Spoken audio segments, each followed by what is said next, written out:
Hi, my name's Michael Brown and I'm from SURFWATCH Australia. As most of us that live on the coast are aware, June marks the start of the annual humpback and southern right whale migration season.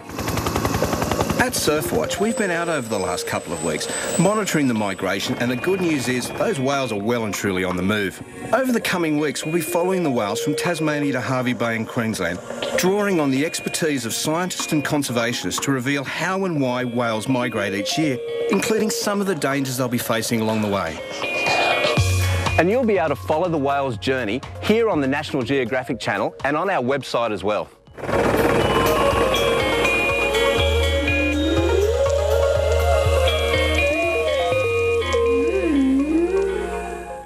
Every winter, several whale species leave their feeding grounds in Antarctica. Jason Kademke spends a few months each year down in the Southern Oceans examining whale migration habits.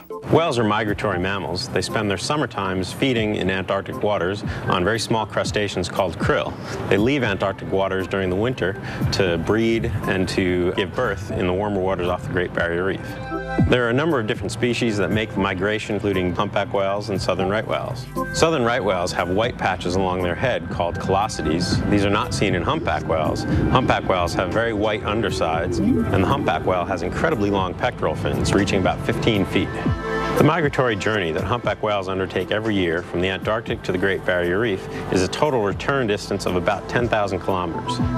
The journey the whales make each year isn't an easy one, and while whales are protected inside Australian waters, we're going to take a look at the many natural and man-made dangers they face as they go.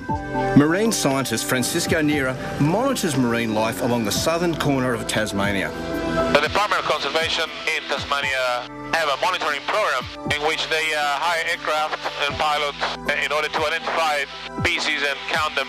Tasmania offers different types of protected areas within the southeast.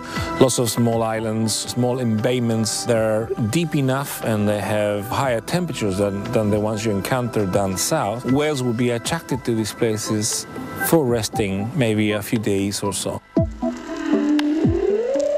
While whales are difficult to track visually at the surface, we can use sounds that they produce underwater to track their movements. Whale songs are largely a mystery to us, but we think it's generally males that produce songs as a means of attracting females and potentially fending off other competing males.